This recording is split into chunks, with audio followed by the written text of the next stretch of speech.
Welcome. This is Dr. Owen Anderson, and we're continuing in David Hume's dialogues. We're into part 8, and the last few parts have all been a back and forth about the analogy that is required for a design argument to work. Is the universe like X, whatever it is? And Cleanthes says a house, but Philo said, well, why not make it more like a vegetable or animal? So here we have Philo beginning in his reply. Cleanthes had said that his objections came from a fertile mind, but they weren't, they were opposed to common sense. And Philo says, no, they come purely from the nature of the subject. In topics that are suited to our limited human reason, there's often only one view that carries probability or conviction with it. And to a man of sound judgment, all other suppositions appear entirely absurd and fanciful. So, but that's because of limited human reason. So we reason something out in our mind, and any opposing view seems ridiculous. But that's only due to the limitations of our thought process, not to the limitations of the other person's view. Now, again, we've seen Philo doing this throughout. He is limiting his own view of reason to the human thought process, not speaking of reason as the laws of thought, which is an objective thing. The human thought process is subjective, and he's right, it's limited and often mistaken. But we know it's mistaken precisely because we have reason as the laws of thought to correct it. So in questions like our present one, 100 mutually contradictory views can get some kind of support because each preserves a kind of imperfect analogy. So here, with all these contenders and no clear winner, invention has full scope to exert itself. So that's the key to his view. Perhaps this is summarized here in part 8. There's 1,000 or 100 mutually contradictory views, and they all have someone out there who will get on Facebook and argue for them. So nobody knows. That summarizes Philo. Why should we believe yours is the true system, Cleanthes, instead of one of these other ones? So why not revive the old Epicurean hypothesis? This is commonly, and I think rightly, regarded as the most absurd system ever yet proposed. Now, what's funny about that is this is the currently most common view in the materialist science. There are only atoms and the void. So you go into a scientist's lab and they'll have up the periodic table, and that summarizes all of reality. All of reality is one or more of those combined in space somewhere. Space doesn't mean the Darcy means in extension out here. So what's a tree? Well, it's just one of those things, those guys up there combined. So that's the Epicurean hypothesis. So it's just funny that it went from a time where it's the most absurd system. Now, Philo may not say this. Philo just saying that, or does he really believe it? But I suspect I could give it the appearance of probability. And so he tries to do so here. Supposing matter to be infinite, as Epicurus did, let us suppose it to be finite instead, and suppose space to be finite, while still supposing time to be infinite. A finite number of particles in a finite space can only have a finite number of transpositions, and in an infinitely long period of time, every possible order or position of particles must occur in an infinite number of times. So this world, with all its events right down to the tiniest details, has already been produced and destroyed and will be again an unlimited number of times. Hold on, wait a minute. I thought that was a brand new view advocated by Marvel. No, this is the same old view. It's been around for a long time. Is around before Philo. Unlimited worlds. This one's already been and will be again, because you only have so many possible arrangements of matter in a finite amount of space and matter. It's the view that summarizes Richard Dawkins' Blind Watchmaker book. So here it is already in Hume, and he's just summarizing what came before. And this is one of the reasons why we go through the history of philosophy. So we're not naive. So someone doesn't come along and say, I have a brand new idea. Well, you have a brand new book you want to sell, but it's not a brand new idea. And it'd be good to know the actual argument given for this idea in the philosophy of history. But this presupposes, said Demea is not going to like this. He and Philo have been going together, but he thought that was because Philo was supporting belief in God as a fideist. Now he's saying, no, wait a minute. I'm not going to go along with this. This idea that matter can come to move without any voluntary agent. Well, what's the problem with that? Replied Philo.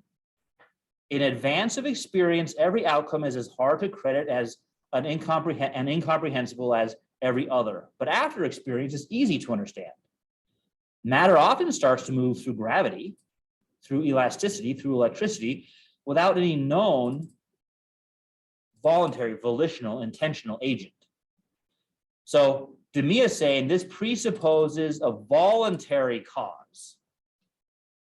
And Philo is saying maybe it's just a material cause, not an intentional agent. We can't simply assume there is an intentional agent. Besides, why can't motion have been passed from object to object by impact and the same stock of it go on being maintained in the universe? So that's, we talked about before, the oscillating universe. That's what he's saying. Why couldn't you just have an oscillating universe?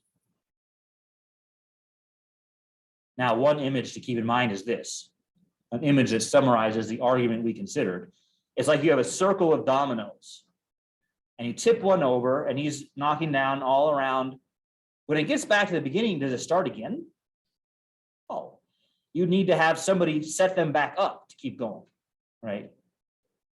So the picture of an oscillating universe has that same problem. Well, what keeps it going though? So Philo goes on, and this very consideration that we have stumbled on in the course of the argument suggests yet another hypothesis of cosmogony that isn't entirely absurd and improbable. Is there a system, an order, an arrangement of things through which matter can preserve the perpetual agitation that seems to it and yet maintain a constancy in the forms it produces? So is matter self-maintaining?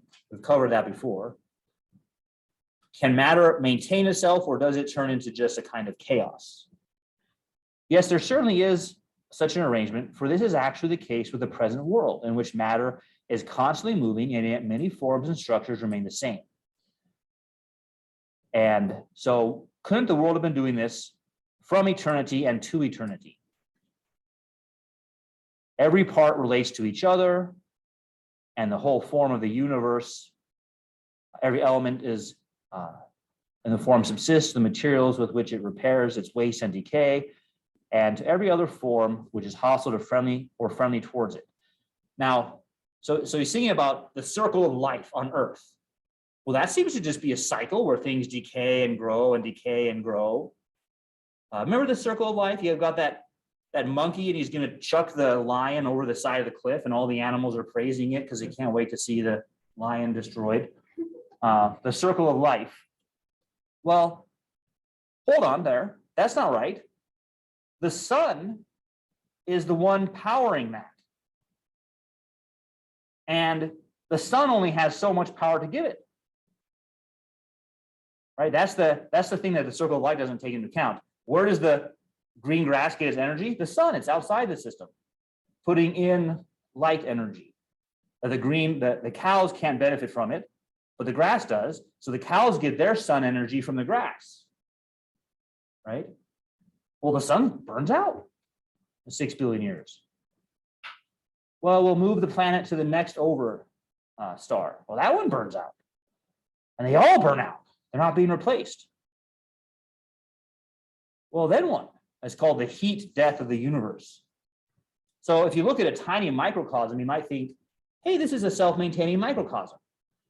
But one of the first rules in physics is there are no perpetual motion machines. If someone comes to you, what's that called, Kickstarter?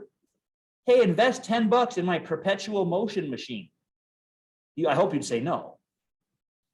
But a materialist philosopher comes to you and says, hey, base your entire life on my claim that the universe is a perpetual motion machine, I hope you'd still say no. That's a bigger bet than $10, right? On the Kickstarter one.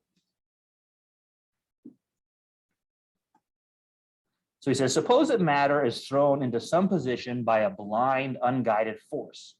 It is obvious that this first position must, in all probability, be utterly confused and disorderly, with no resemblance to the human artifacts which display, along with a symmetry of parts, an adjustment of means to ends. All right, so this is very much what the argument that Richard Dawkins uses later in the Blind Watchmaker. You've got a bunch of letters and they just get thrown out. They don't bear any resemblance to the sentence, methinks it's a weasel. How do we get there? If the original actuating force ceases after this first operation and stops imparting motion to matter, matter will have to remain forever in disorder. But suppose that the actuating force, whatever it may be, still continues to drive matter along, which for Richard Dawkins would say natural selection. The first position will immediately give place to a second, which will likewise, in all probability, be as disorderly to the first, and so on through many series of changes. Every possible state of affairs is produced, and if a glimpse or dawn of order appears for a moment, it is instantly hurried away and reduced to a confusion. Thus, the universe goes on for many ages in a continuous series of states of chaos and disorder, but couldn't it happen that it eventually settles down? And not so as to lose its motion and active force, but as to preserve a uniformity. So in the Richard Dawkins case, if one of the letters gets into the right slot, it stays there for the next iteration. And then another letter gets in the right slot, that stays there. So you eventually do get a sentence. And that's what he's proposing with the universe. Why couldn't that be the case rather than the universe is created by an intentional agent? So it's pointless to stress the uses of the parts in animals or plants and their intricate interplay between the parts to say that that's a design. I'd like to know how an animal could survive if its parts were not so interrelated. So the reason he's anticipating Darwin here, the reason that the animal survives isn't proof of design. It's simply the argument that it survived because the parts were in the right place. And there were lots of iterations where they weren't in the right place and the thing didn't survive. It is just as well, replied Cleanthes, that you told us that this hypothesis came to you suddenly in the course of the argument. If you'd taken time to examine it, you would soon have seen the insuperable objections that it is open to. You say that no form can survive unless it has the powers and organs needed for survival. Some new order or arrangement must be tried, and another, and so on without interruption, until at last some order that can support and maintain itself happens to come into existence. But according to this hypothesis, what brings about the many conveniences and advantages that men and animals have, like 2 eyes or 2 ears? They aren't necessary for survival. If all we're looking at is survival, we would have stopped at bacteria because they still way out survive us. Nothing we have comes close to them. So if the mechanism is surviving, it was all done with bacteria. That was the end. At least you can safely conclude, said Philo, that the hypothesis I put forward is not yet complete and perfect, and I readily admit that. But can we ever reasonably expect greater success in any attempts of this nature? Can we ever hope to construct a system of cosmogony that will be free of exemptions and in no way conflict with our limited and imperfect experience? So Philo is interesting here because he's using his view of limited reason against Cleanthes, but then as a defense for himself. Hey, I gave a system, but yeah, our limited view of reason, this is the best we can do. See how he's having it both ways? In all instances that we have ever encountered, ideas are copied from real objects. You reverse this order and make thought come first. In all instances that we have ever encountered, thought has no influence on matter except where matter is so conjoined with thought as to have an equal reciprocal influence on it. So he's again attacking the analogy that when you see design, it must have a thoughtful designer. He's proposed an alternative, and he's saying from experience, we don't really see this, that those always go together. So that's his 2 arguments. Every religious system is held by many people to be subject to great and insuperable difficulties. Each disputant has his period of triumph when he carries on an offensive war and exposes the absurdities, barbarities, and pernicious doctrines of his antagonist. But religious systems taken all together provide the skeptic with a complete and permanent triumph.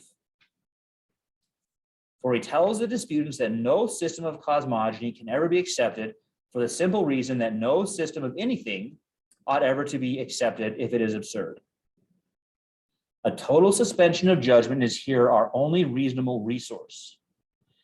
And given that we commonly see that among theologians, every attack succeeds and every defense fails, how complete a victory must come to someone who remains always on the offensive.